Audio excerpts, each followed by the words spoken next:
allez bien tout le monde? Yeah! Sébastien Lévesque, comment ça va ce soir? Ça va bien, toi, Émile Gauthier? Ça va très bien parce que, écoute, il y a plusieurs choses qu'on célèbre ce soir. Oui. Oui. Oui, Le sampler monsieur. s'emballe un petit peu. Exact. De un, on joue sur le même stage qu'une fois Nirvana a déjà joué. Oh Seb. my God, je savais même pas. C'est un peu... C'est vrai? C'est un peu mythique, les Fouf. Donc, Oui, à oui. quelque part, c'est assez impressionnant. t'as Puis de raison, deux, hein. ben, c'est le 100e épisode de nos amis de Côté Sombre. Donc, Oui. hey! Big deal. 100 épisodes, c'est quand même beaucoup. Ben oui, on est passé par là. Hein. C'est quelque chose. Ben oui, mais surtout au rythme où ils vont quand Oui, même. non, eux, c'est des machines de guerre. Là. Parce que nous, je pense qu'on calculait ça. Je pense que c'est notre 178e épisode, quelque chose comme ça aujourd'hui. Si on les calcule toutes. C'est pas un chiffron, on n'a rien à célébrer à soir. Là. Non. Mais Rassoyez-vous. par contre, 100 épisodes, c'est quand même assez big. Là. Ah oui, ça, j'avoue c'est que un gros. quand ça arrive, mais nous, on a mis 7 ans en Oui, arriver c'est là. ça, c'est ça Eux, que je j'ai pense que c'est 1 an et demi ou quelque chose comme ça. Là. Non, Donc, il y la a une drogue cer- est meilleure dans l'est de l'île. On vous présente ce soir, c'est le cabaret des curiosités du web. On fait un petit peu le tour de la province avec ce concept-là. C'est comme un peu, si vous connaissez Distorsion un peu, vous savez qu'on aborde souvent des sujets en profondeur. C'est des longs épisodes très denses. Mais là, dans le cabaret des curiosités, c'est un peu la formule tapas, la Oui, formule des petits bouchées. amuse-bouche. De true crime, d'histoires bizarres, de phénomènes web. Donc, c'est un peu comme des petites bouchées. Exact. C'est un peu ça notre concept. Donc, on commence, on a chacun 3 histoires que l'autre connaît à peine. Et puis, on découvre ces histoires-là avec vous. Oui. On fait le tour du monde en histoires weird. Exact. Puis, ceux qui sont membres Patreon, on sait jamais, est-ce qu'il y en a parmi vous qui sont membres de Oui, notre est-ce qu'il y en Patreon? a? Oh mon Dieu, ouais, il y en a plus qu'on pensait. Ben, sachez que vous avez accès à tous les enregistrements qu'on fait de nos cabarets des curiosités, Oh oui. qu'on va faire un peu partout au Québec. On a d'autres dates d'ailleurs qui s'en viennent avec Côté Sombre. Hein. On a Québec qu'on va faire le 12 septembre. Oui, dans Et il y a quelques- d'autres dates qui s'en viennent. Là, on risque de se retrouver peut-être près de chez vous. Est-ce qu'il y en a qui viennent dehors de Montréal ce soir? Ouais. Beaucoup quand même. Qui hein? vient de Montréal ce soir? Ouais. Oh, OK. C'est Quand bon. même. Hein? J'espère que vous appréciez notre belle ville. Hein? Le coin ici, c'est le plus beau coin. L'allée du crack. C'est contextuel. Pense pas le faire d'emblée. Oui, non. Rentrez vite à votre voiture ou dans le métro après. Est-ce que, tranquillement, je pense qu'on a tout dit. On a de la nouvelle merch aussi. On fête ça un peu. Peut-être que vous êtes passé, vous êtes allé voir la charmante Julie qui a fait l'introduction Julie. d'ailleurs. Mais on a du café, on vous conseille de l'essayer. Et aussi, j'attire votre attention sur notre bande dessinée, en fait, que Oui. ça fait plusieurs fois qu'il en reste plus parce que c'est un produit européen. Donc, c'est un petit peu plus dur à trouver au Québec. Mais là, on en a eu une caisse. Donc, Oui. on en a amené ce soir. Oui. Amusez-vous. Nous, c'est un truc qui nous fait triper. Et Le bateau aussi- s'est rendu. Exactement. Le container s'est rendu au port de Montréal. Et je pense qu'on a tout dit. Je pense que c'est le temps qu'on se la ferme ou qu'on commence ce fameux cabaret des curiosités. Seb, est-ce qu'on est prêt à se lancer dans le cabaret des curiosités du web au foufoune électrique? Oh oui, monsieur! C'est parti. Et madame. Faut quand même s'ouvrir une bière. Là. Exact. C'est moi qui va commencer ça, Seb. J'ai pris une petite habitude avec le temps. À force de se promener au Québec, j'aime demander aux gens, en fait, est-ce que vous trouvez que votre ville est weird, par exemple? Est-ce que vous trouvez que Montréal est une ville weird? Même ceux qui viennent de l'extérieur, oui. Écoutez, moi, je trouve qu'un des bons reflets de la société en général, Ouais. c'est Facebook Marketplace. Ah, ben oui, ça. C'est Vous une me voyez étude venir. sociologique juste à chaque jour. Exactement. Souvent, un marketplace, c'est le reflet du monde. Hein. On retrouve de tout là-dessus. Ouais. des beaux exemples de photos et tout ça. Et je me plais à faire le tour des pages Marketplace d'un peu partout où on va et de dénicher des trucs un petit peu weird. Donc, c'est sûr qu'à Montréal, j'ai pas eu besoin d'aller très deep. Ça n'a pas été long, hein? Non, c'est ça. Ça n'a pas été long. Même, je pense qu'on s'en est... Bon, il a fallu couper. Oui, on a coupé dans le gras en se disant peut-être qu'il y aura une supplémentaire ou peut-être qu'on va rejouer à Montréal bientôt. Mais je vous fais part de mes trouvailles. Peut-être qu'on va exposer certains d'entre vous là, ce soir. D'avance. On s'excuse d'avance, mais c'est des annonces véridiques. Donc, comme ça, pour briser la glace, là, on aime ça comme ça. Premièrement, ici, donc Marketplace Montréal, première annonce. 50 $ canadiens, massage pour femmes à domicile. Et c'est un homme qui annonce ça, évidemment. Donc, lui propose ses services pour masser des femmes à 50 $ du massage et il se déplace, en fait. Ben, c'est quand même pas cher, hein, avec l'essence, le temps de transport, son expertise. Et je sais pas si c'est sur la photo, c'est ces belles mains d'hommes là, qui massent il y avait une belle manucure. En tout cas. Oui, exactement. Il y avait une belle manucure il est clean, hein, ça, on le sait. C'est la vraie photo. Donc, première chose. Elle a l'air étendue. Deuxième annonce que j'ai vue, et là, je savais pas trop quoi dire. Écoutez, c'est 1 $ lait corporel avec cette photo-là. Donc, je sais pas comment l'interpréter. Non. Je ne sais pas non plus comment l'interpréter avec le regard comme ça là, qui me regarde de même. Mais là. avec du recul, je me suis dit, c'est peut-être l'effet. Elle a une belle peau, donc c'est l'effet du lait corporel sur sa peau. Ah, probablement. Ça donne une belle peau douce. Oui. Sinon... mais à 1 $, c'est questionner sur la source. Dans le chapitre des gratuités, encore une fois, Laxadé. Tiens. Ah, ben oui. Gratos. Hey, mais ça coûte cher, hein? Parce que moi, j'ai quelqu'un dans ma famille qui est obligé d'en prendre régulièrement. Puis c'est pas moi, là, je disclame. Puis ça coûte quasiment 40$ le kilo, cette patente-là. Là, c'est gratuit. Oui, mais quelqu'un a dû régler ses problèmes de constipation. Et il a donné au suivant. C'est bon pour la nervosité avant de monter sur un stage aussi. Oui, exactement. Petit caca nerveux. Autre chose, toujours dans le chapitre des gratuits, parce que vraiment, je m'amuse tellement dans cette zone-là. Vous imaginez mon algorithme Marketplace, hein, maintenant. Mais ce qu'il nous dit pas, c'est qu'est-ce qu'il achète gratuit. Oui, c'est ça.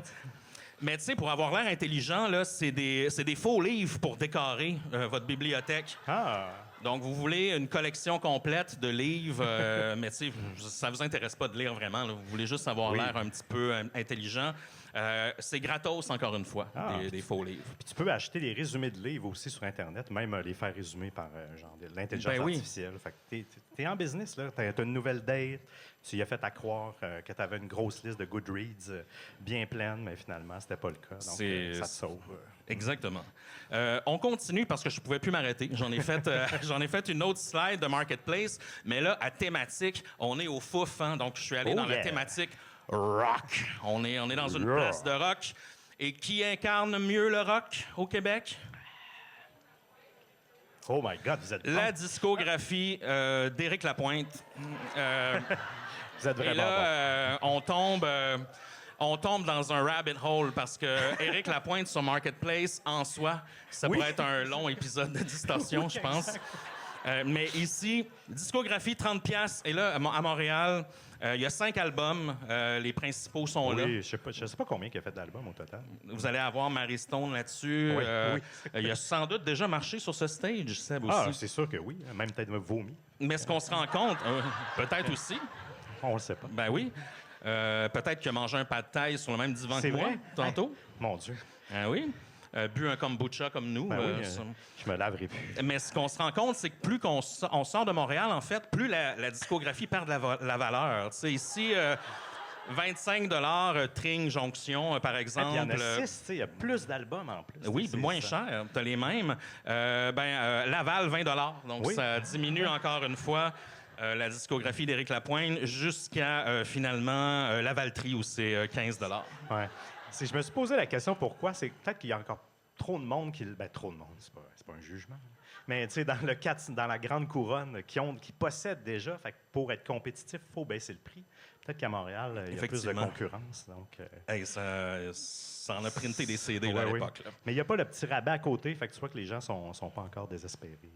Parce que souvent, sur Marketplace, tu peux faire diminuer ton prix, puis ça a l'air un peu plus comment dire, de vente accélérée. Ben oui. Au moins, la dernière fois, à Longueuil, c'était gênant. On avait trouvé notre propre livre en vente. Oui. C'est à Longueuil. Oui, exact.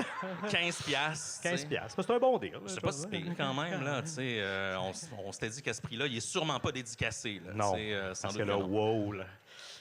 All right, Seb, c'était Yes. tout pour Marketplace. Ah, ben merci, Émile, de tes belles trouvailles. Par contre, là, on plonge dans le vif du sujet. On va rentrer dans nos histoires du Cabaret Oui. des curiosités. Et on a tiré au sort. C'est moi qui va commencer. Oui, mais avant, là, après le show, il faut que tu me donnes un des numéros des annonces. Là. J'ai soudainement envie de m'acheter la discographie d'Éric Lavoie. Oui, c'est clair. Hein. Fait que, As-tu encore un lecteur CD chez vous? ben, je peux m'arranger avec mon ordi.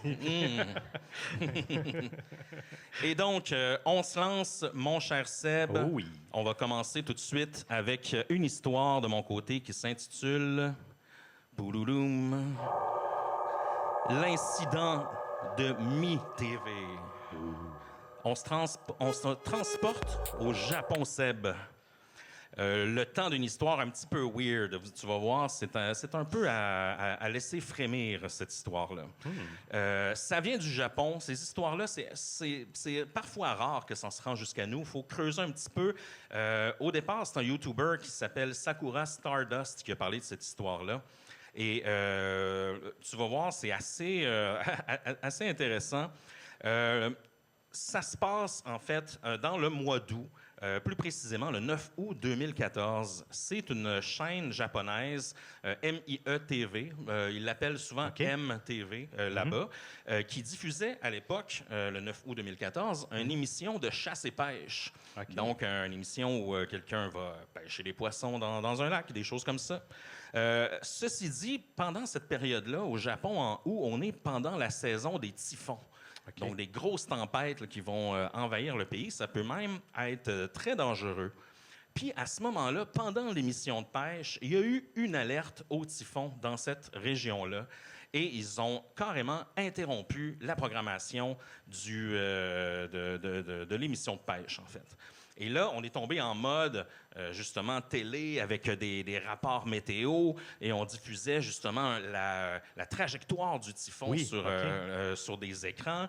Et c'était vraiment « Hide your kids, hide your wife ». Là, c'est le temps de partir, ramasser les enfants, se mettre à l'abri et tout ça parce que le typhon va arriver. Et là, toujours cette journée-là, du 9 août 2014, les gens étaient arrivés à leur écran, puis ils regardaient évidemment le rapport météo.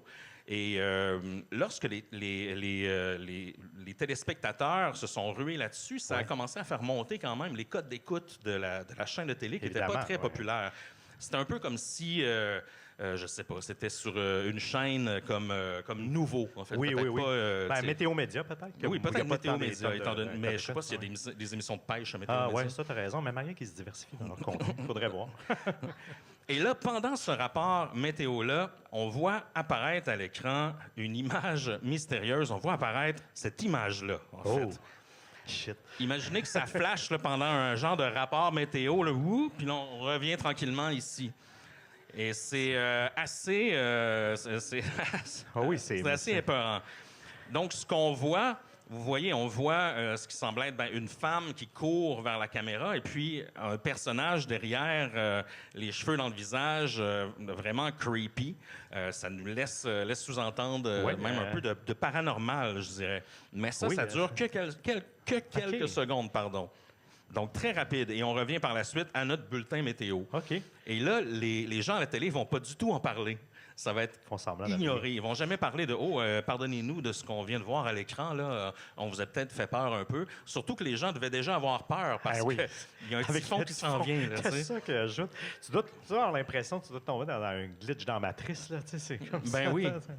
Exact. Puis là, les gens se sont demandé ce qui s'est passé. Personne n'en parle. Donc, on se rue sur l'Internet à la recherche de réponses à nos questions. Et de fausses nouvelles. Évidemment, on va sur Reddit et tout ça. Puis là, les gens se rendent compte que ils n'ont pas rêvé. Il y a plusieurs personnes qui ont vu ça, des milliers de gens qui étaient devant leur télé. Et là, ils attendent le lendemain pour tenter d'aller voir la télé en rattrapage sur la chaîne de télé en question. Mais ils vont rien trouver. Même que l'émission de pêche qui a été interrompue, ils l'ont pas mise en rattrapage. Donc, il y a comme un mystère. On réussit pas à retrouver les images. Et là, les gens commencent à spéculer puis à raconter un peu ce qu'ils ont vu. Et là, justement, ils ont vu cette espèce de femme-là qui court dans un corridor lugubre avec la genre c'est presque un fantôme derrière ou quelqu'un en robe de chambre. Là, qui, Oui, ben oui, c'est tellement étrange. Je vais remettre l'image un Les cheveux, petit peu, tiens. les cheveux dans le visage. C'est typique d'un début de bande-annonce d'un film d'horreur. Là. Ah oui, exactement. Et ce qui s'est passé par la suite, il y a été plusieurs années. En fait, les gens se sont demandé qu'est-ce qui s'est passé. Ça a atteint un public vraiment, vraiment large et les spéculations devenaient vraiment incontrôlables. De sorte que, j'ai dit plusieurs années, mais c'est plus quelques mois plus tard, le compte Twitter de la station de télé a finalement abordé l'incident, mais tu sais, un peu en subtilité. Ouais, ouais. Ce qu'ils ont expliqué, c'est qu'en raison d'une erreur système, une vidéo d'un des segments d'actualité d'hier s'est mélangée à l'annonce d'aujourd'hui. Nous nous excusons sincèrement. Mais de quel segment d'actualité s'agissait-il? Quelle était cette nouvelle? Puis on est en période de pleine annonce de typhon, donc on se dit, voyons, est-ce que c'est quelqu'un qui a perdu le contrôle pendant l'ouragan ou autre? Donc, en fait, ça a juste soulevé plus de questions chez les internautes qui se sont demandé qu'est-ce qui se passe. Il n'y a pas eu plus de détails. Sur quoi ça pouvait se baser, cette image-là? Bonne question. Et ça s'est retrouvé même dans un magazine d'horreur japonais avec le titre « Accident de diffusion effrayant survenu pendant un bulletin d'information sur un typhon ». Et par contre, ça a permis de retrouver l'image à quelque part. OK. Et là, pendant plusieurs années, c'est resté un peu, dans l'oubli. Dans l'oubli. Peu de gens en ont parlé pendant plusieurs années. Mais en 2022, un autre YouTuber japonais là, du nom de Subor a couvert l'incident sur sa chaîne YouTube. Puis il a lancé un peu un appel à l'information en disant, est-ce que quelqu'un aurait retrouvé ce média perdu? On est un peu dans la catégorie des lost media, là, pour ceux qui connaissent un peu ce type de contenu étrange de l'ère numérique, à quelque part. Et là, il y a un utilisateur de YouTube, un abonné de sa chaîne qui s'appelle Koff0707, qui, lui, estime avoir résolu l'énigme. Okay. Donc, selon lui, la vidéo avec cette femme-là qui court et l'étrange femme derrière, ça proviendrait d'une bande-annonce d'une genre de maison hantée qui aurait lieu dans la région de Yanagase. Et donc, c'est une maison hantée qui s'appelle The Path of Fear. On voit un peu l'image là, de la promotion ici, The Narrow Path of Fear, pardon. Puis c'est un genre de maison hantée qui est basée sur le thème de Kuchi Sake Onna, qui est la fameuse femme à la bouche fendue. Là, vous savez, vous avez déjà sûrement vu ça dans certains, peut-être, films d'horreur japonais ou sur le web, dans des memes ou autres. Même le Momo Challenge, ça ressemble à ça. Oui, ça ressemble au visage du Momo Challenge, effectivement. Et puis, dans cette maison hantée-là, qui s'échelonnait sur plusieurs rues dans la ville de Yanagase, il y avait plusieurs actrices déguisées en cette femme-là qui couraient après les gens mon Dieu. pour les effrayer. Donc, ça devait quand même être quelque chose d'assez inusité. Et c'est de là que viendrait la vidéo. Cependant, et là, c'est là que c'est vraiment weird, c'est que cette vidéo-là, elle aurait été diffusée en 2019 pour la première fois. Mais l'incident dont on se parle, ça date de 2014. Donc, c'est 5 ans plus tard. Donc, on n'arrive pas à trouver exactement l'origine de cet incident-là. Donc, personne n'a retrouvé, évidemment, la diffusion de l'alerte au typhon du 9 août sur cette chaîne-là. Et personne n'a remis la main sur cette vidéo-là. Donc, fou, encore, ça semble provenir de cette vidéo promotionnelle, mais sans plus de fondement. On n'a pas retrouvé la vidéo d'origine, mais aucunement. Mais c'est drôle, hein, parce que c'est 5 ans plus tard. Est-ce que le film était déjà tourné? Parce que ça ressemble aussi à un peu une forme de hacking télévisuel. Oui. D'intégrer cette image-là. C'est vraiment mystérieux. Puis le fait que ça soit 5 ans plus tard aussi, là, est-ce que le contenu existait déjà? Ou c'est un glitch dans la matrice, hein, des fois, ça Oui, peut être ça se peut. des années plus tard, tu peux avoir un événement qui arrive, si vous y croyez. On en voit de plus en plus. Oui, merci Mais oui, pour on le a temps. beaucoup pensé au hacking, mais ça semble pas avoir été revendiqué aucunement. Puis je sais pas le pourquoi du comment. C'était quoi Oui, oui. la motivation de faire ça, en fait? Oui, parce que ceux qui ont fait le film après, ils n'ont pas dû s'attacher à ça pour la promotion, tu sais, je veux dire, en tant que tel. Donc, ouais, c'est comme sinon ça aurait été ça aurait été un coup d'épée dans l'eau. Hein, ouais. Donc, première histoire, c'est la glace est brisée. Oh, yes! À ton tour Un maintenant. bruit de glace. Commence. Oh, merci. Vous applaudissez son chapeau, hein, je le sais. Oui, merci, merci.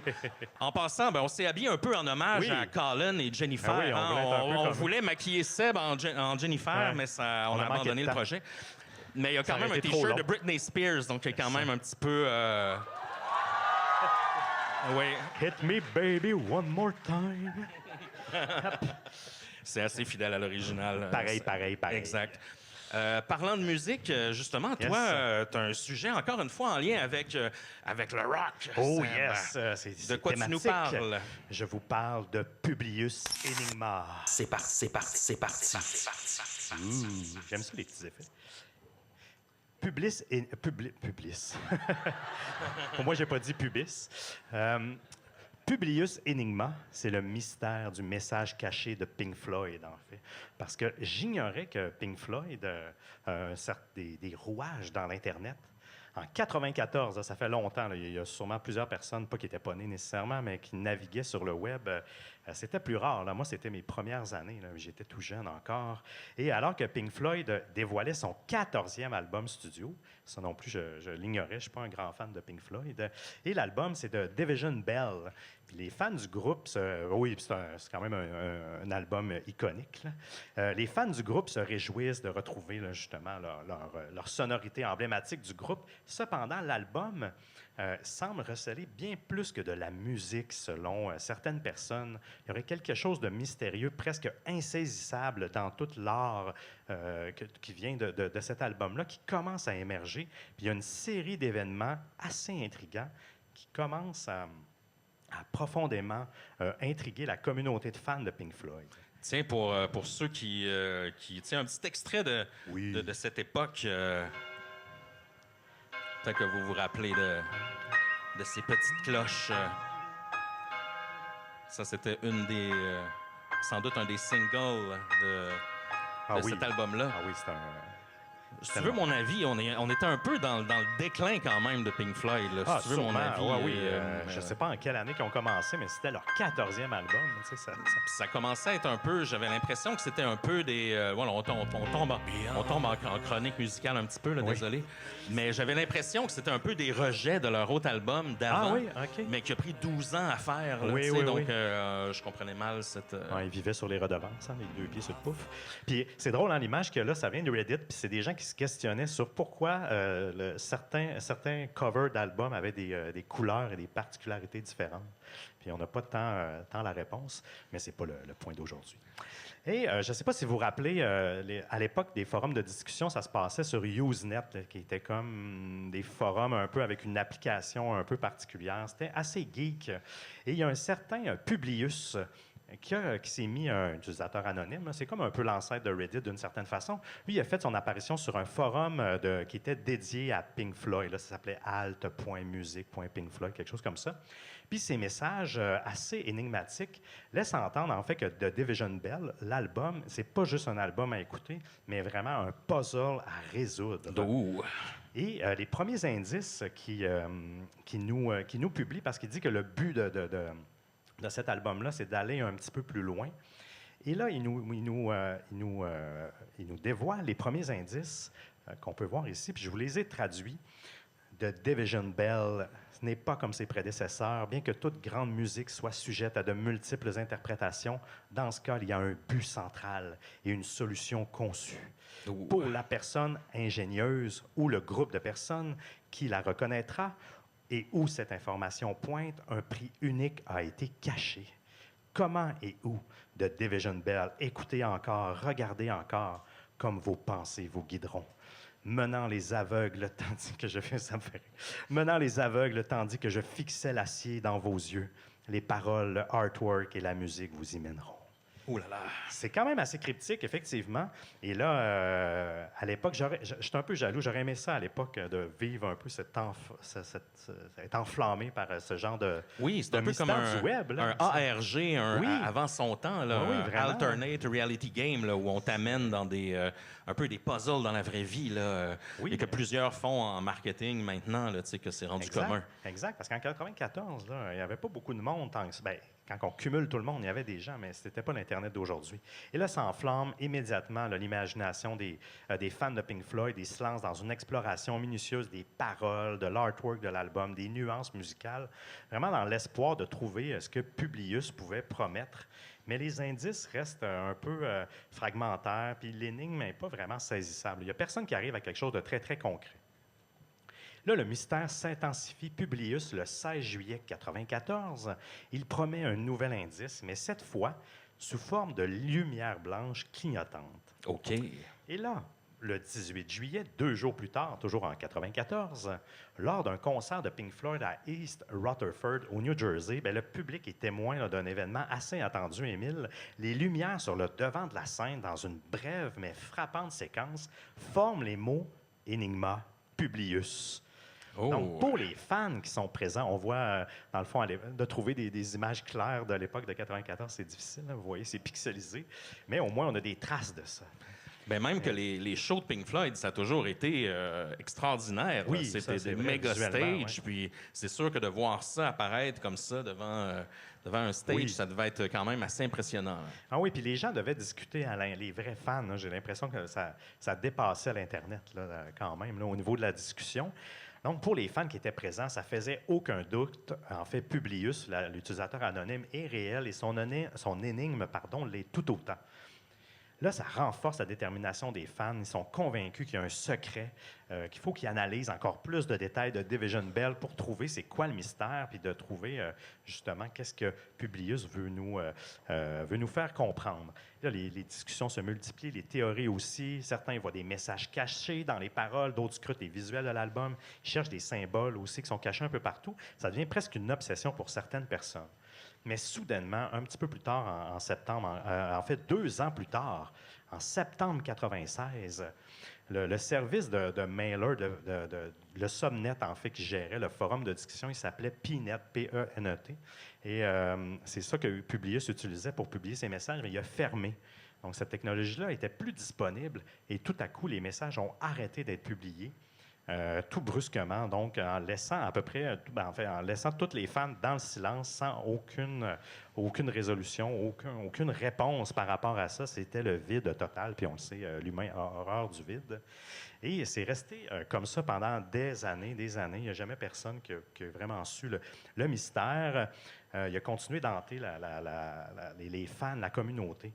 Et là, on fait un gros bond en 2002, que le guitariste David Gilmour, là, un des guitaristes de Pink Floyd, lui, il a décrit comme l'énigme, en fait, comme une idée idiote de la maison de disques pour intriguer les gens. Et c'est David Gilmour a tué le buzz. Oui, exact. Mais genre 10 ans plus tard. Oui, à peu près, c'est ça, exactement. Puis là, ça en est resté là. En avril 2005, donc 3 ans plus tard, il y a un autre Pink Floydien, si je peux dire, lors d'une séance de dédicace pour son autobiographie Inside Out, A Personal History of Pink Floyd. Le batteur Nick Mason, en fait, lui, il a confirmé que toute cette stratégie-là, cette manigance, si on peut dire, a été orchestrée par EMI, en fait, qui était la compagnie de disques de Pink Floyd. Et lui, il a eu la confirmation que c'était un employé de disques qui a fait ça. Puis ça serait un ancien conseiller du président Reagan aux États-Unis, que lui, il tripait sur les énigmes puis les puzzles. Puis c'est lui qui a suggéré ça. Mason, il nous dit que l'idée a été... je dois avouer que c'est quand même révolutionnaire en 94, là, d'avoir fait ça. Ouais, je lève mon chapeau. Mais j'imagine les bonhommes de Pink Floyd, tu sais, qui apparaissent sur leur stage. Là, imagine. Tu dois what the fuck. Oui, à l'époque, je suis même pas sûr. En 94, il y a du monde qui n'avait jamais touché une souris, d'ordinateur. Là, mais puis là, il précise que le prix, en fait, qui n'a jamais eu de suite, il n'y a jamais eu de récompense. Sûrement, dans le fond, ils ont dû être bloqués par le fait que la technologie soit fermée. Puis ils ont fait qu'est-ce qu'on fait? Il n'y avait pas de Facebook pour aller chercher de l'aide après. Mais il précise que le prix n'a jamais été attribué, que ça a été, en fait, puis même qu'à la base, il avait prévu plus un cadeau philanthropique. C'est un peu à la Pink Floyd. Là. Ils voyaient en fait une plantation d'arbres dans une zone déboisée ou quelque chose de plus symbolique que matériel. Donc, je ne sais pas s'il y avait vraiment des gens qui avaient un espoir mercantile de gagner ça, mais même s'ils l'avaient eu, finalement, il y aurait juste... Ben, c'est noble, là, mais il y aurait eu un arbre à planter. Puis, pour encore plus ajouter de crédibilité, Mark Brickman, qui était le designer des éclairages et de la prod pour Pink Floyd, avoué que le manager du groupe, qui s'appelait Steve O'Rourke, lui, il a personnellement demandé, en fait, que les lumières sur scène forment le mot Enigma Publius pour son fameux soir à East Rutherford. Mais malgré les explications, Publius reste quand même un mystère parce qu'on ne sait pas trop. J'aurais été curieux, en fait, de voir tout le... Je ne sais pas s'il avait prédit, en fait, tous les indices qu'il allait donner, puis voir les messages qu'il aurait pu détecter ou décrypter, ou finalement, c'est juste un coup de marketing un peu poche. Parce que c'est un peu ça, là, avec du recul, quand on l'analyse, c'est que finalement, ça a fait un peu poète-poète, même si au final, dans les années... Ben c'est ça, ça passe. On a l'impression que c'est un énigme ou un genre de cicada. Oui, exact. Oui. À l'époque de 1994, qui est un cicada 3311, était 3301, oui. 3301, pardon, merci Seb, était un énigme, un puzzle sur le web qui est plus même pas encore résolu à ce stade-ci. Non, mais là, à cette époque-là, c'est comme si c'était un fail marketing, finalement. Oui, vraiment. Vraiment. Mais je le trouvais intéressant à parler. Puis en fait, j'avais jamais été au courant de ça. Et puis je dois, comme je vous disais, je soulève quand même l'innovation de l'époque en 94. Ben oui. Et ça fait le tour. Merci pour cette histoire, Seb. Merci. Et là, on enchaîne. Tranquillement, on va élever la barre. Là, c'est cute, là, nos histoires. Hein, mais là, tranquillement, on va s'en aller de plus en plus vers le dark. Et ma prochaine histoire s'appelle l'incident de Tai Bin. C'est parti. Et là, ça se passe il y a 10 ans au Vietnam. Tantôt, j'étais au Japon. Là, on va faire un petit tour au Vietnam. On aurait pu faire une émission thématique, d'ailleurs. En plus, on a mangé des banh mi puis des pad thai. On est dans le thème. C'est vrai. On s'est inspiré carrément de cette histoire-là. Et vous allez voir, c'est une histoire qui a vraiment ébranlé toute une petite communauté, un village même. Et on en parle encore aujourd'hui parce qu'il y a eu des morts inexpliquées dans cette communauté-là. C'est peut-être le plus grand mystère moderne du Vietnam et très peu couvert, encore une fois, en Amérique du Nord. Il faut faire le tour un peu là, du web. Même moi, je suis allé traduire des journaux en Vietnam là, pour comprendre un petit en français, du vietnamien au français, pour comprendre un petit peu plus ce qui s'est passé, parce qu'on ne trouve pas beaucoup d'informations là-dessus. Mais ce qui est un peu weird dans cette histoire-là, c'est que... étant donné qu'on va parler de phénomènes un petit peu étranges qui frôlent le paranormal un petit peu même, on parle de morts suspectes. Souvent, c'est des choses qui arrivent d'un coup. Mais par exemple, ici, ça s'échelonne sur des années durant. Donc, des morts suspectes dans une région particulière, très, très centralisée, proche d'une même maison. Assez spécial. Je vous en dis un petit peu plus. On est en 2002 et on se situe dans la famille Tran, qui était une grande famille qui vivait dans la province de Tai Binh au Vietnam, donc dans une zone très, très rurale où on retrouve des fermes, des ranchs, des plantations. Et les Tran, eux, étaient une famille plus ou moins standard selon ce qu'on connaît là-bas. 4 générations de cette famille-là vivaient heureusement tous ensemble dans la même région. Caderie générationnelle. Exactement. Il y avait le patriarche qui est Tran Van Rang, âgé de 65 ans. Il avait 8 enfants, lui. En 2002, il y avait 2 de ses fils et leur famille. Donc, il y avait eux des enfants aussi. Tout le monde vivait sur le terrain familial. Et les deux fils étaient mariés, ils avaient leurs propres enfants, ça allait bien. La plupart des membres de la famille étaient des agriculteurs, donc qui travaillaient sur le ranch, sur la terre agricole. Puis au fil du temps, ils ont réussi à économiser assez d'argent pour construire leur propre maison sur le même terrain. Vraiment, là, pour réunir toute la famille ensemble. Tout semblait bien aller là, pour la famille Tran, mais ils ne savaient pas que les choses allaient bientôt très mal tourner, Seb. Et là, tout ce récit-là, en fait, où la plupart a été fourni par un des fils, là, qui est Tran Quoc Viet, qui a donné des interviews un petit peu après les faits. Là. Et selon ses souvenirs, la tragédie a commencé à se dérouler dans cette région-là lorsque Tran Van Ut, qui est son frère cadet, a commencé la construction de sa nouvelle maison sur le terrain en question. Donc, dès que les travaux de construction ont commencé, il y a des phénomènes vraiment étranges qui ont commencé à se produire. Le bétail, eux, il y avait des vaches, des cochons, des poulets, a commencé à tomber malade là, tout d'un coup. Là. Wow, OK. Et là, des dizaines de porcs, de poulets, même des canards sont soudainement devenus fous. Ils ont commencé à foncer dans les murs, à se foncer dedans les uns dans les autres et de vraiment convulser là, en écumant de la bouche, puis comme s'ils étaient en train d'échapper à quelque chose de terrifiant là, ou de quelque chose d'invisible qui se déroulait sur le terrain de la famille. Il avait peut-être vu l'image de l'autre. Oui, du typhon japonais. Oui, possiblement aussi. Donc là, quand même assez inquiétant. Et en quelques heures seulement, tout le bétail de Tran Van Ut est mort. En fait, ils sont tous tombés là, sur le terrain, là, un peu comme sur l'image, à l'exception d'un seul canard. Oh! Pour une raison inconnue. Ah oui, mon Dieu. Et retenez bien retenez bien ce canard. Oui, exactement. On va en reparler plus tard du canard. Quelques jours plus tard, la même chose a commencé à se produire là, pour tous les animaux, tout le bétail appartenant à leurs parents. Et là, bientôt, tout le clan, toute la famille Tran n'aura plus de bétail, puis ils seraient même plus en mesure d'élever des animaux par la suite parce que tout ce qu'ils tentaient d'élever mourrait à l'instant même. Mon Dieu. Et là, c'était que le début. Le fils aîné des Tran, en fait, qui est Van Viet, il était sans doute, lui, le plus prospère de la famille. Il y avait un petit peu plus de moyens, une plus grosse maison, il y avait des enfants et tout ça. Puis il était en parfaite bonne santé, dans la fleur de l'âge, comme nous, c'est parfaite santé, fleur de l'âge. Pareil, des enfants. Et lui aussi, peu de temps après le début des travaux de construction de la maison de son frère, il a commencé à se plaindre là, de douleurs dans tout son corps, là, des douleurs généralisées. Okay. Puis malgré plusieurs visites à l'hôpital, il n'y a aucune explication qui a été trouvée pour expliquer les douleurs qu'il vivait là, dans tout son corps.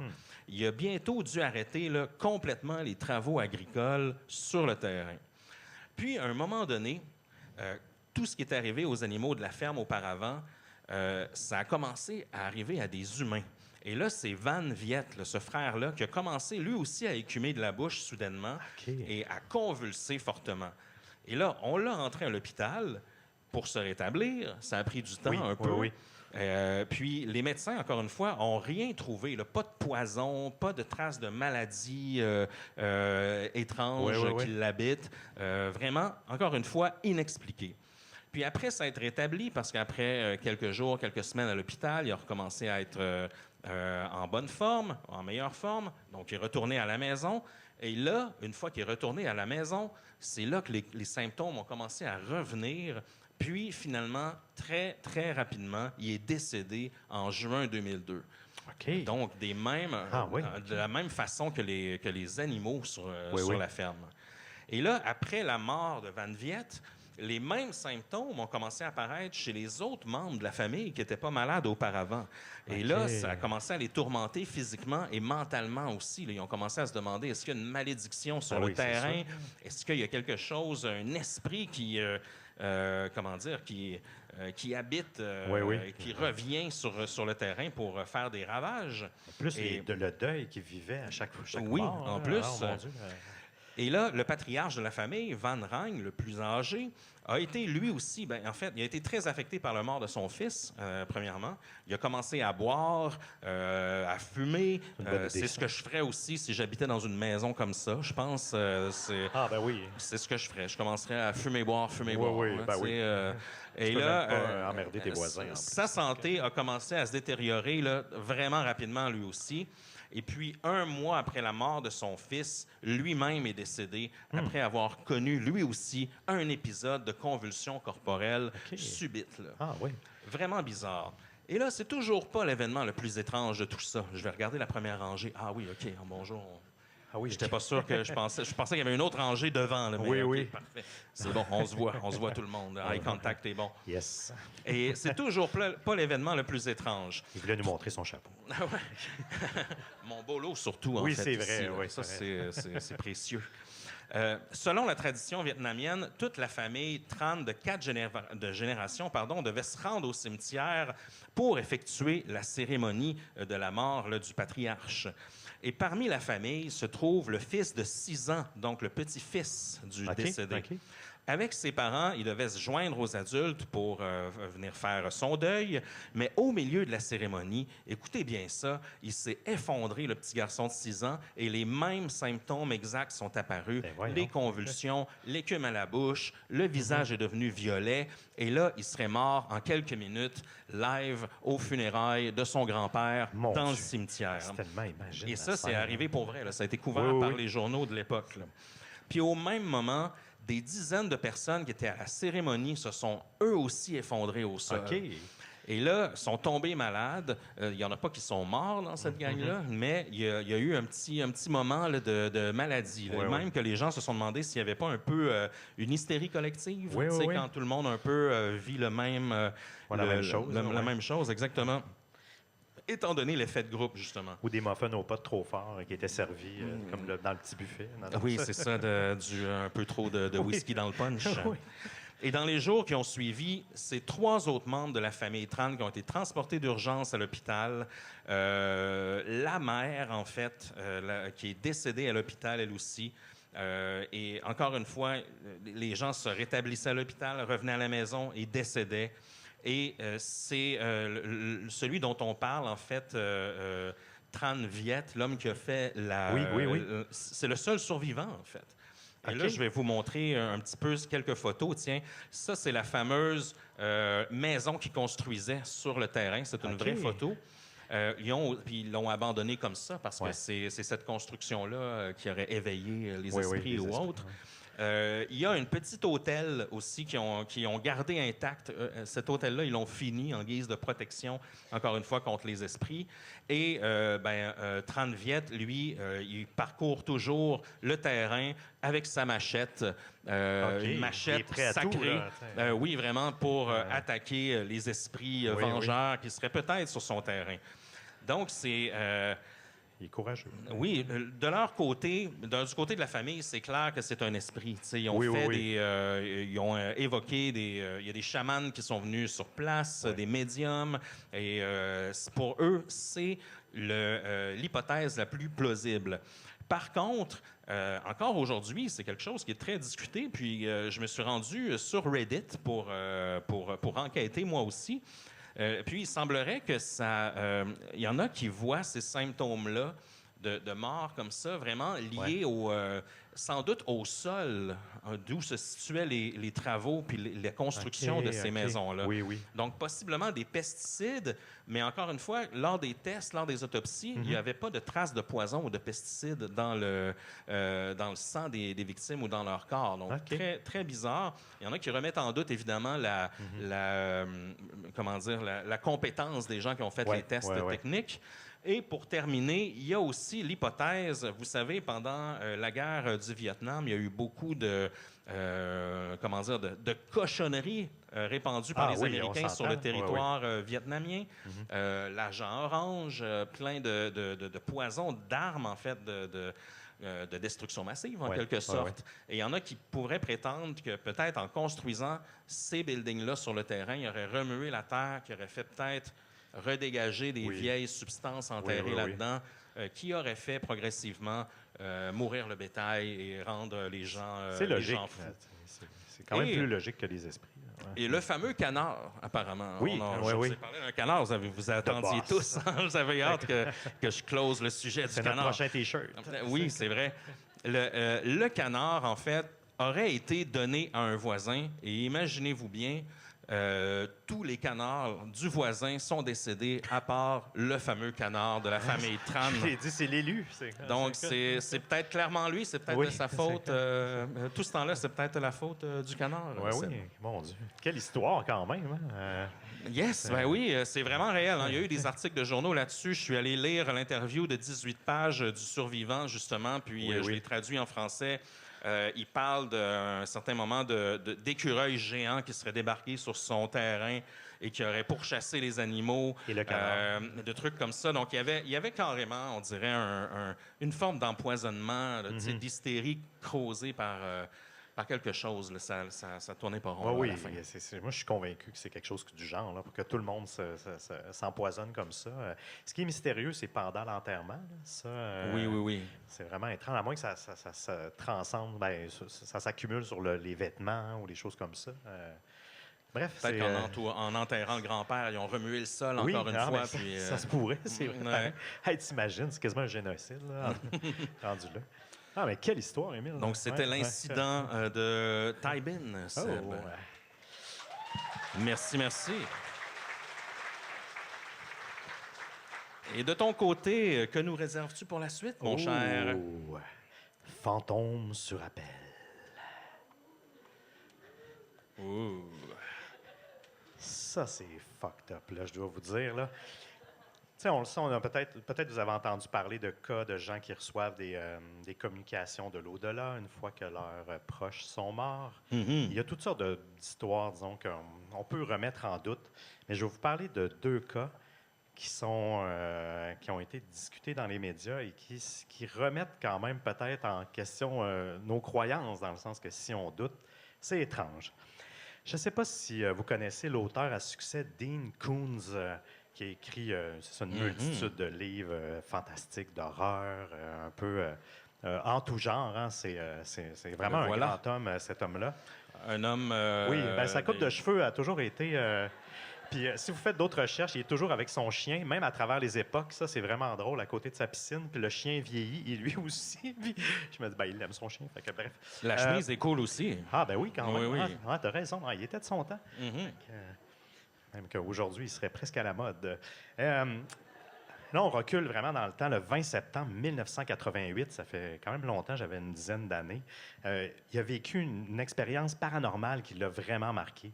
Il travaillait tranquillement à son bureau. Et là, son téléphone, il n'y avait pas de cellulaire, hein, donc son téléphone de bureau se met à sonner. Il décroche et il entend une voix féminine et qui est un peu faible au téléphone et assez lointaine qui lui dit un avertissement assez simple, mais qui lui dit « S'il te plaît, sois prudent ».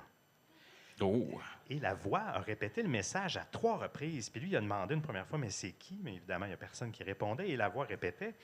Et au fur et à mesure des répétitions de la voix, bien, elle s'éloignait, si on veut, du combiné. Là, il ne comprend pas, sauf qu'il reconnaît la voix de sa mère. Oh. Et c'est Florence, en fait, qui est décédée près de 20 ans plus tôt. Ce qui rend, on voit ici, on a sa pierre tombale. Là. Elle est morte le 8 février 69. Donc, là, il n'en parle pas trop. Il trouve ça vraiment mystérieux. Puis même, je lisais... En fait, ce qui est encore plus étrange, c'est que son numéro de téléphone était privé. Donc, personne ne pouvait y avoir accès en tant que tel. Parce qu'au début, il s'est dit, c'est-tu quelqu'un qui se trompe de numéro? Mais quelqu'un qui a la voix de sa mère, imagine... Et il en parle à personne, il en parle un petit peu à sa femme, mais ça reste comme ça. Et lui, ce qu'il disait, c'est qu'il ne savait pas trop à quoi croire. En entrevue, il disait, je ne sais pas que je ne crois pas, mais on dirait qu'il ne savait pas. Et lui, juste pour vous mettre en question, il a grandi dans un contexte assez difficile, qui était marqué par la violence, l'instabilité. Florence Koontz, elle avait souffert de graves problèmes de santé tout au long de sa vie, en partie à cause du stress de la relation avec son père, Ray, qui était le père de Dean, Ray Coodes, qui était alcoolique, abusif, terrorisait sa famille. Là. C'était vraiment pas un cool dude. Là.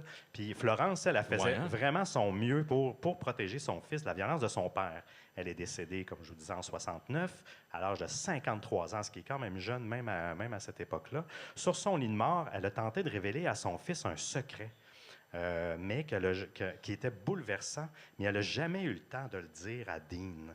Puis Dean, lui, il s'est toujours questionné à savoir est-ce qu'elle veut me dire, en fait, que Ray n'est pas mon vrai père. Ça lui a toujours resté en tête. Il a pensé faire des tests d'ADN, mais il ne l'a jamais fait. Il n'est jamais allé au bout de ça. Là, on revient à notre appel téléphonique. Je vous mets en contexte. 2 jours après l'appel de sa mère, il reçoit, en fait, il est contacté par la maison de retraite où vit son père. Et qui lui disent, bon, les infirmières sont en panique, ils lui disent que son père est violent, il attaque les autres résidents. Ils demandent à Dean de venir l'aider pour calmer son père. Et quand il arrive sur place, le père de Dean, Ray, il prend un couteau, il sort un couteau de son tiroir qu'il venait d'acheter. Son fils ne le savait pas, personne ne le savait. Et il tente de poignarder Dean. Heureusement, par quel miracle, il a réussi à le maîtriser. Les policiers sont arrivés. Il n'y a rien eu. Et Ray a été hospitalisé comme... en fait, il a été diagnostiqué schizophrène après cet incident-là, son père. Mais lui, ce que ça lui a ramené, c'est que cet événement-là, c'était un avertissement de sa mère qui l'a appelé 2 jours avant en lui disant « Fais attention, s'il te plaît ». C'est comme si elle l'avait prédit que ça allait arriver. Moi, ça, là, je trouve ça vraiment... c'est vraiment fucké, là. Tu sais, on pourrait dire que ça peut être des hasards, ça peut être des coïncidences, mais rendu là, je ne le sais pas trop. Puis comme lui, il s'est toujours demandé si c'était un avertissement qui arrivait de l'au-delà. Il n'en a jamais parlé. Ça a pris une dizaine d'années avant qu'il en parle publiquement. Il a même écrit, en fait, il a fait un essai. Il a collaboré à un livre d'un photographe sur l'art des cimetières qui s'appelait Beautiful Death, qu'on peut voir à l'écran, qu'on pourrait voir à l'écran, qui est de The Art. Oui, bien sûr. Tu ne m'as pas donné de coup de pied sur la jambe comme prévu, Seb. Qui s'appelle The Art of Cemetery, du photographe David Robinson. Et il réfléchit justement sur l'expérience qu'il a vécue, sur la manière dont elle peut s'inscrire dans une exploration plus large de la mort. Hein? Parce que ça reste quand même mystérieux. On a beau douter, on dirait que des fois, il se passe tellement de choses étranges que ça peut nous faire remettre en doute nos propres croyances. Et c'est un peu comme ça que se termine ma première histoire, mais moi, c'est un cas qui m'a quand même bouleversé de Dean Koontz qui a reçu l'appel de sa mère de l'au-delà. Oh, parce que tu as une deuxième histoire dans la même histoire. Une deuxième histoire sur le thème des fantômes. Là, on va se déplacer en 2008. Oh, et oui, c'est qui ce beau bonhomme? Oui, tout souriant. C'est Charles E. Peck, ou Peck plutôt, pardon, originaire de Salt Lake City. Lui, il venait de vivre un divorce difficile, mais il a retrouvé l'amour. Et il envisageait de s'installer en Californie avec sa fiancée, Andrea Katz, pour enfin commencer à planifier leur mariage. Parce qu'elle, c'était son critère pour qu'ils se marient ensemble. Ils devaient déménager dans le même État. Et malheureusement, leur rêve ne se réalisera jamais.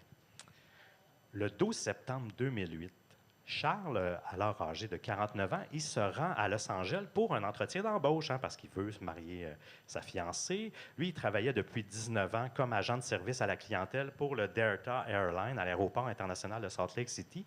Mais il sentait qu'il était temps de changer là, de métier. Comme je vous disais, sa fiancée, avec qui c'était 7 mois plus tôt, il voulait qu'il vive dans le même état. Il y avait une opportunité à l'aéroport de Van Nuys. N-U-Y-S, comment on dit ça? Nuys? Oui. Bref. Après avoir pris un vol pour Los Angeles, il embarque dans un train Metrolink en direction de Moore Park, où Andrea, sa fiancée, devait le récupérer. Ce vendredi soir-là, le train transporte 225 passagers et devait arriver à destination à 16h45. Aux commandes du train, Robert Sanchez, qui conduit le train. Et alors qu'il traversait le quartier de Chatsworth, il y a une catastrophe qui s'est produite. En fait, Sanchez a été distrait par l'envoi d'un texto. C'est pas juste en voiture qu'on peut être distrait par des SMS, de ce qu'on peut voir. Oh, Texting and driving a train. Oui, exact. Oh. Il reçoit un texto Ça, c'est d'un wild. il reçoit un texto d'un ami. Hey, cet ami-là doit-tu s'en vouloir? Hein?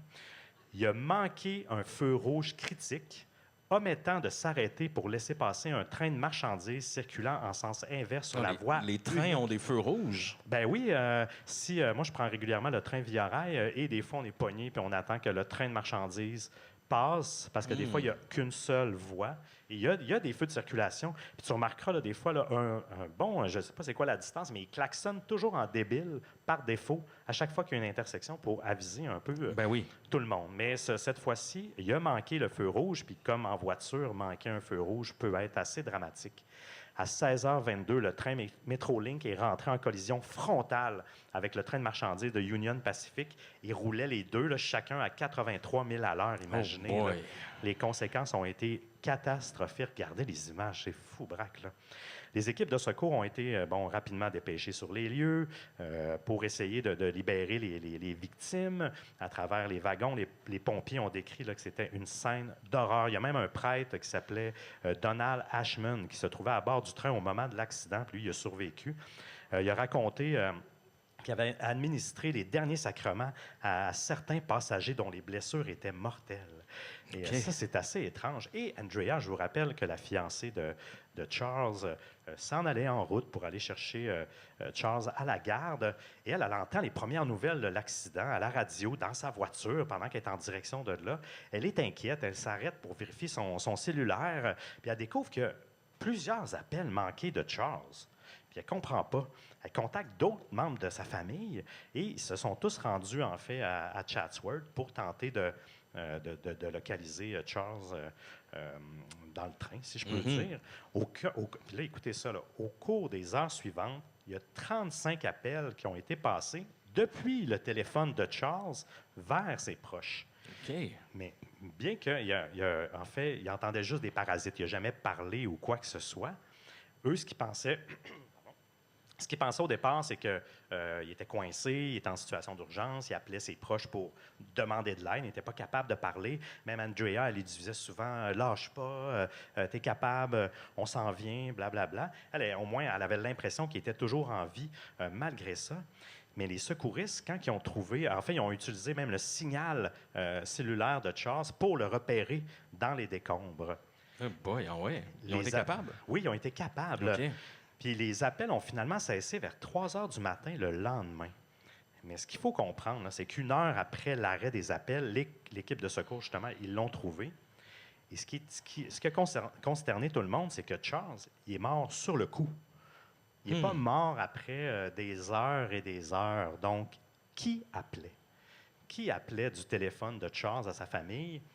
Ça n'a jamais été résolu, hein, parce qu'au départ, ils disaient c'est peut-être un glitch téléphonique, sauf que les seules personnes qui a appelé, parce qu'il n'a pas juste appelé sa femme, mais sa fiancée, il a appelé que des proches. Et ça élimine un peu le bug technique, parce que ça aurait choisi d'autres noms dans sa liste de contacts. Et c'est vraiment étrange. Ils n'ont jamais retrouvé son cellulaire. Bien, c'est sûr que dans les décombres, il est peut-être capote, là, mais malgré tout, si le téléphone était capote, comment il a pu fonctionner? Moi, c'est encore aujourd'hui, c'est un mystère qui est non résolu. C'est la partie la plus énigmatique là, de tout ça. Là. C'est assez étrange. Donc, on dirait que ceux qui écoutent Distorsion depuis longtemps, ils le savent. Là, j'aime les fantômes. J'ai une partie de moi qui y croit, mais j'ai une partie qui y doute. Mais là, quand je lis des cas comme ça, ça me fait remettre en doute certaines... c'est clair. C'est vraiment particulier. Je ne sais pas ce que vous en pensez, mais moi, ça me donne le poil, un peu la chair de poule, en fait. Les téléphones de l'au-delà. Oui, les téléphones de l'au-delà.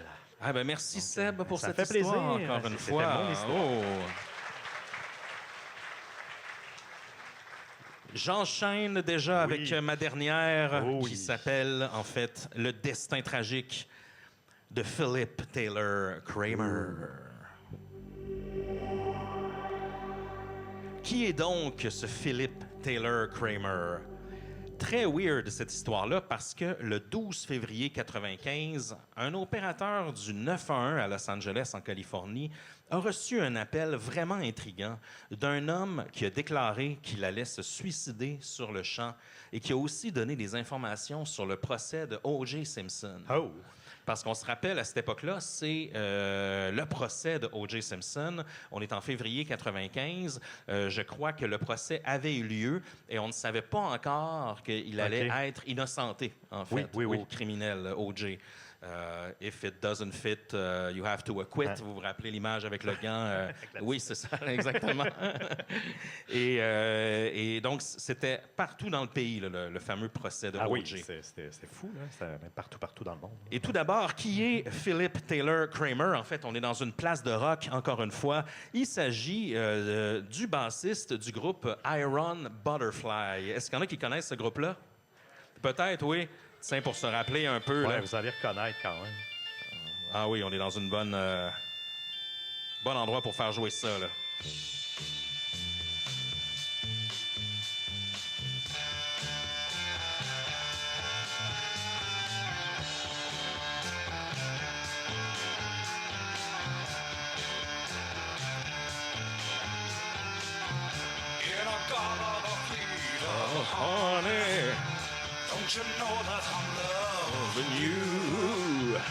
Donc ça, c'est leur gros hit.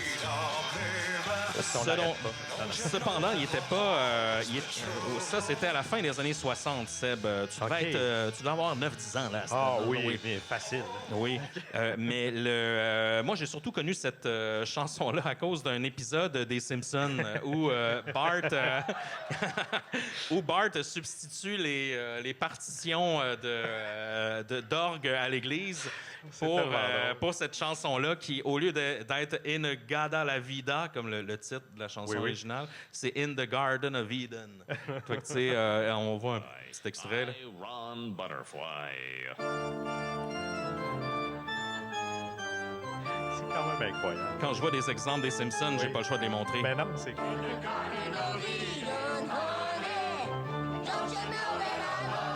And you...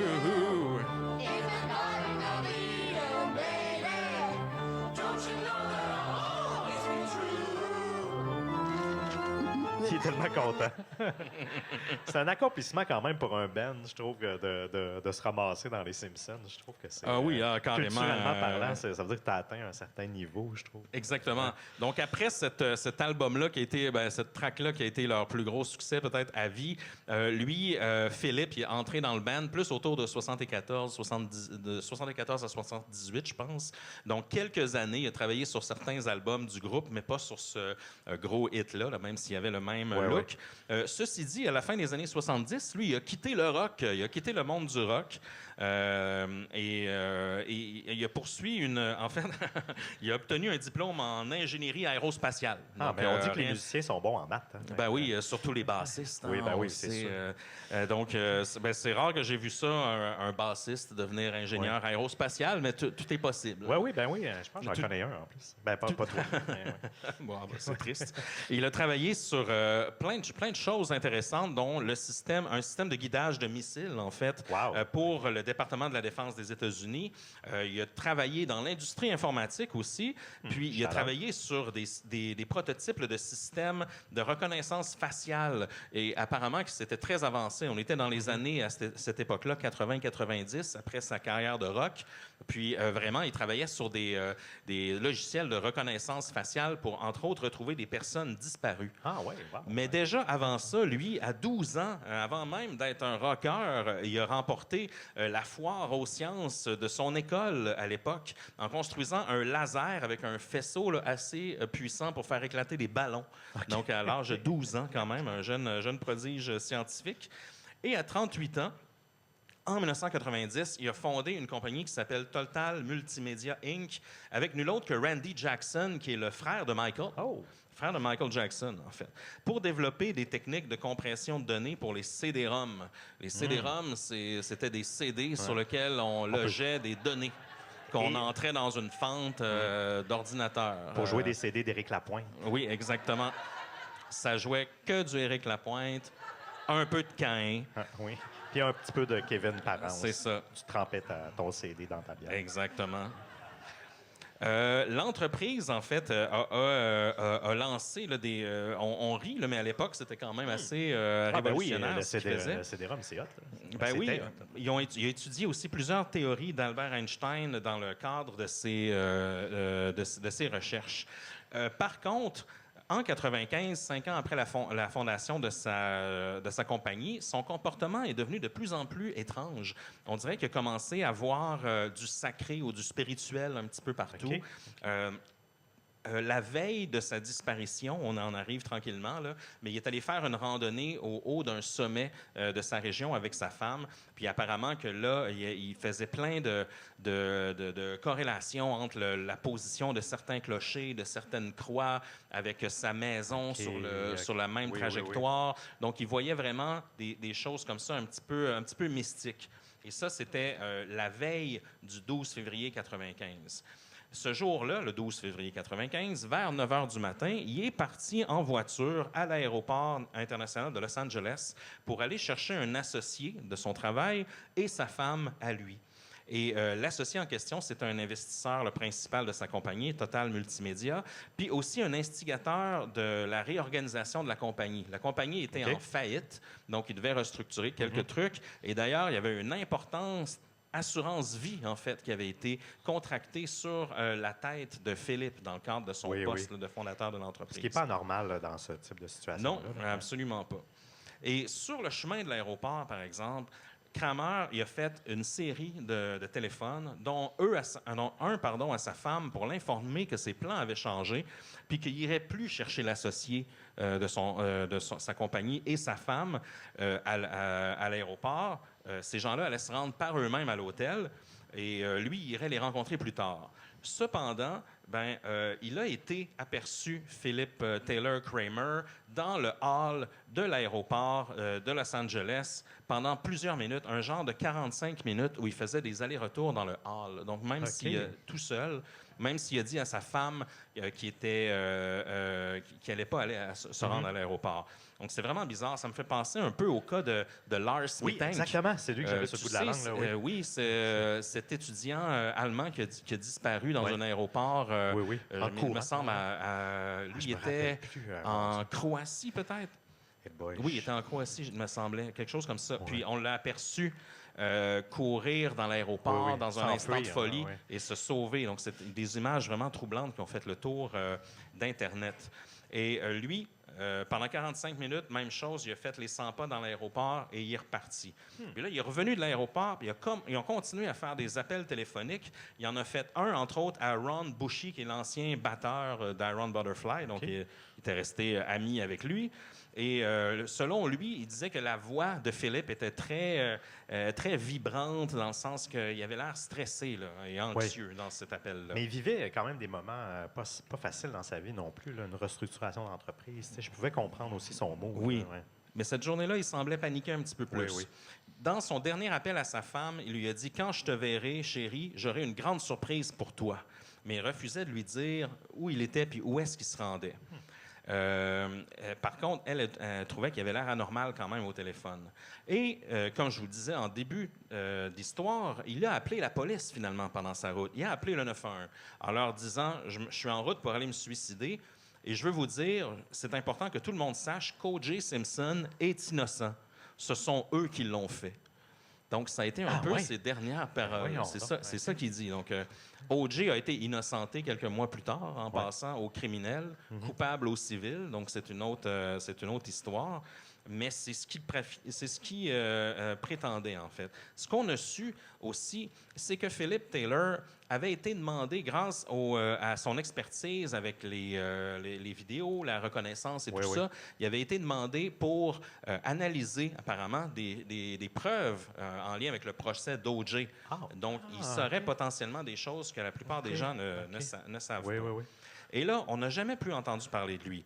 Il y a eu une recherche massive, de nombreux reportages. Oprah Winfrey en a parlé. Dossier Mystère, à l'époque, en a parlé aussi. Unsolved Mysteries. Plusieurs personnes. Ça a fait le Coast to Coast. tous les gros médias américains. Puis même, il y a eu plusieurs théories du complot qui ont été émises autour de ça, comme quoi, justement, peut-être que c'est quelqu'un qui en savait trop sur une forme de technologie ou autre, ou peut-être qu'il en savait trop en lien avec le procès de O.J. aussi. Oui. Donc, il y a eu plein de théories du complot autour de ça. En 99, donc 4 ans après sa disparition, le 29 mai, il y a eu une découverte qui a été faite dans le fond d'un canyon dans la région de Malibu, en Californie, le canyon Decker, donc quand même un petit peu loin de LA. On a trouvé sa Ford Aerostar, donc sa minivan, dans le fond d'un canyon. Puis c'est des photographes qui faisaient des photographies d'épaves de voitures dans le canyon qui l'ont trouvé. Mon Dieu, et quelle chance. apparemment qu'il était énormément décomposé, donc c'était difficile de faire une autopsie qui ait du sens. Et donc, ils ont été incapables de mettre vraiment une cause de décès. Ceci dit, étant donné l'appel au 911, tout ça, les enquêteurs ont conclu que Philip Taylor Kramer était mort par suicide, selon leur information à eux. Mais par contre, son père, il avait parlé à son père peu de temps, puis il avait dit à son père que certaines personnes l'embêtaient, puis il avait même dit, une des dernières paroles qu'il a dit à son père avant qu'il disparaisse, il m'a dit une fois que si je dis que je vais me suicider, ne les crois pas une seconde, ce sera un appel à l'aide. OK. Donc, Il avait prévenu. Il sentait la soupe chaude. on ne sait pas ce qui s'est passé avec lui, Oui, mais oui. on n'a aucune idée de pourquoi il est disparu cette C'est journée. vraiment étrange. Hein? Wow. OK. Exactement. C'était l'histoire de Philip Taylor Kramer, guys. Est-ce que vous avez hâte de voir Côté sombre? Oui, yeah! Et nous aussi, mais il nous en reste une. Oui. Seb, une petite dernière de ce cabaret des curiosités. Oui, puis il est à la thématique un peu de côté sombre. je Oh trouve. yes, c'est- on enchaîne. Meurtre au nom du sacrifice divin. Puis il y a un S à meurtre.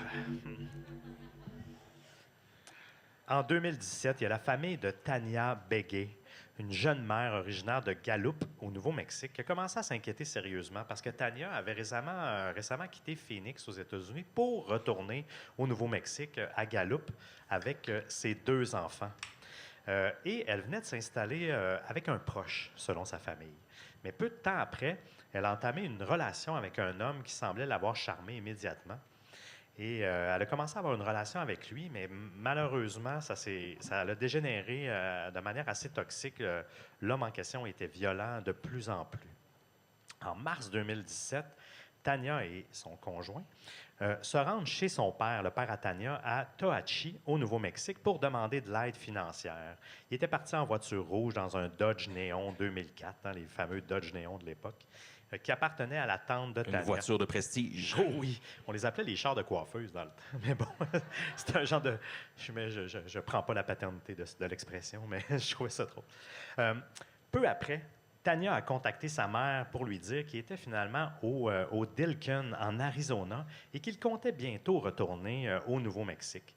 Mais après cet appel-là, Tania n'a jamais plus donné signe de vie, malheureusement. La disparition de Tania a rapidement plongé sa famille dans l'angoisse. Les semaines passaient, aucune nouvelle, les soupçons grandissaient. Le conjoint de Tania, bien qu'il ait été interrogé, a disparu. Lui, il a disparu du radar peu de temps après, ce qui a laissé la famille dans le désespoir puis sans aucune réponse. Comme vous pouvez voir, c'est un de ses enfants, là, c'est tellement triste, qui tient la photo de sa mère, imaginez. Ils ont mis des affiches un petit peu partout, mais il n'y a jamais rien eu de tangible, là, il n'y a pas eu d'indice ou quoi que ce soit qui a débloqué dans l'enquête. Son corps n'a jamais été retrouvé à notre chère Tania, malheureusement. Et là, on se déplace 4 ans plus tard, en mai 2021. Il y a une autre tragédie qui survient, mais cette fois-ci au Texas, à Fort Worth. Puis il y a une explosion qui détruit une maison puis qui tue du même coup Mark Jewell, 61 ans. Et après l'enquête, les autorités concluent que la mort est indéterminée. On ne savait pas trop c'était quoi. Mais en fait, ils ont porté les soupçons sur le colocataire de Jewell qui partageait la maison avec lui, sauf qu'il n'y avait pas assez de preuves concrètes, donc il n'y a jamais eu d'arrestation par rapport à ça. Quelques mois après l'explosion, en septembre 2021, Fort Worth, encore au Texas, est secoué par une série de meurtres atroces. Ça commence par la découverte macabre d'une benne à ordures en feu qui était dans un quartier là, vraiment reculé de la ville. On peut voir une image là, où on voit plus la benne brûlée, mais on voit les traces de brûlure parce qu'ils ont récupéré la benne pour l'analyser. Et lorsque les pompiers sont arrivés à éteindre l'incendie, ils ont fait une découverte terrifiante. Émile, écoute ça, ils ont trouvé des restes de 3 corps humains démembrés, soigneusement rangés dans des bacs en plastique, toutes clean, toutes propres, si je peux dire ainsi. La scène était si choquante qu'ils ont eu de la misère à comprendre ce qui s'était passé. Là. C'est rare que tu t'attends à ça. Là. Tu vois une benne qui brûle, tu ouvres des caisses, puis il y a des membres tout bien coupés, triés, là, un peu comme une corde de bois. Là. La première victime, mais je m'excuse, c'est la première image qui m'est venue. La première victime identifiée est David Loueras. Pauvre David, qu'on va pouvoir voir à l'écran. C'est un homme de 42 ans. Lui, par contre, il n'avait pas eu la vie facile. Il était connu là, pour errer de motel en motel. Et il a été vu pour la dernière fois. Il rentrait dans une mystérieuse chambre, la chambre numéro 113 d'un fabuleux hôtel qui s'appelait le Mid-City Inn. Et dans cette chambre-là, il y avait un résident de longue date. Là. Il y a des gens qui habitent dans les motels. Hein. Ce résident-là, était souvent vu en train de lire la Bible, puis il distribuait plein de tracts religieux autour de lui. C'était vraiment quelqu'un qui était axé sur la religion, mais l'entourage avait un peu peur de lui ou même pitié de lui. 2 jours après la disparition de Loueras, il y a une femme de petite taille aussi qui était une connaissance de cet homme-là. Il se rend également dans la même chambre. Puis ça, on ne sait pas pourquoi. On ne sait pas vraiment. On n'a pas beaucoup de détails là-dessus. Et comme elle n'a jamais été revue vivante. Et elle aussi, son corps elle a été tuée. En fait, elle a été démembrée et placée dans les bacs en plastique. Et un autre 2 jours plus tard, il y a une 3e femme, à son tour, qui est rentrée dans la fameuse chambre 113. Sauf qu'elle, elle s'est débattue. Elle a tenté de se défendre. Il a voulu la poignarder, mais finalement, il a fini par l'étrangler. Et comme un peu toutes les autres, le fameux locataire de la chambre 113 l'a démembré avec une précision froide et méthodique selon les rapports de police. Mais là, quand tu as plein de morts là, comme ça pue. Hein? Fait que les voisins commencent à remarquer une odeur nauséabonde qui émanait de la chambre 113. Oui, j'en doute pas. L'odeur qui était décrite comme insupportable a attiré les autorités locales. Et avant que la police puisse intervenir, en fait, ils ont... Le locataire en question, bien, c'est là qu'il a chargé en fait toutes les caisses dans sa voiture, puis il les a amenées où ce que la benne était, là, la benne en feu, à 25 000 de là, à Fort Worth, où ce qui a mis le feu au corps. Et ça l'a attiré évidemment l'attention des passants. Les pompiers sont intervenus, puis c'est là qu'ils ont trouvé un peu tout ça. Mais c'est grâce à un tatouage distinctif qu'ils ont pu identifier David Loueras, qu'on a vu un peu plus tôt. Et là, les enquêteurs ont commencé à accumuler les indices, regarder les caméras de surveillance et justement de voir l'homme de la chambre 113 qui était déjà suspect dans l'affaire de l'explosion mortelle. Ce qu'il faut savoir, c'est que c'était son coloc qui est mort, l'homme qu'on a parlé tout à l'heure, là, M. Wells, de 61 ans, qui a péri, explosé. Et là, l'étau se resserre sur lui. Et ce qu'il faut aussi savoir, c'est que l'homme en question, c'était aussi le conjoint de Tania Begay, qui était disparu en 2017, 4 ans plus tôt. Et cet homme, c'est Jason Allen Thornburg, 41 ans. C'est un homme qui... C'est lui ici, là. Oui, exactement. Oh! C'est, le champion du jour. Oui, chouette type. Mais lui, c'est ça qui est étrange. Hein? Il s'est vraiment radicalisé dans la religion catholique. Ils ont retrouvé sur sa page Facebook là, des dizaines et des dizaines et des dizaines de posts, de publications en lien avec la religion. Quand ils ont fait des recherches sur son historique, c'était vraiment quelqu'un qui s'est radicalisé sur ça. Lui, il était convaincu, en fait, qu'il était appelé de Dieu et qu'il faisait ça juste pour les sacrifices humains. Son objectif, c'était ça. Il répétait que chacun de ses crimes, c'était pour Dieu qu'il faisait ça. Et heureusement, il est condamné à la prison à perpétuité. Au Texas, il y a la condamnation à la mort, mais actuellement, on n'a pas la réponse. Il tente d'avoir un appel pour ne pas être exécuté, mais il est toujours en attente de ça, heureusement. Mais c'est un cas assez troublant parce que souvent, on parle souvent de la radicalisation au terme de, je ne sais pas, là, les djihadistes et tout ça, mais les satanistes aussi, là, un peu comme le doute d'avant, là, Philip Parker. Là, lui aussi, il y avait des pensées un peu plus religieuses et tout ça. C'est drôle comment les gens, à certains moments, ils deviennent... c'est pas contre la religion en tant que telle, mais qui tombent dans un autre...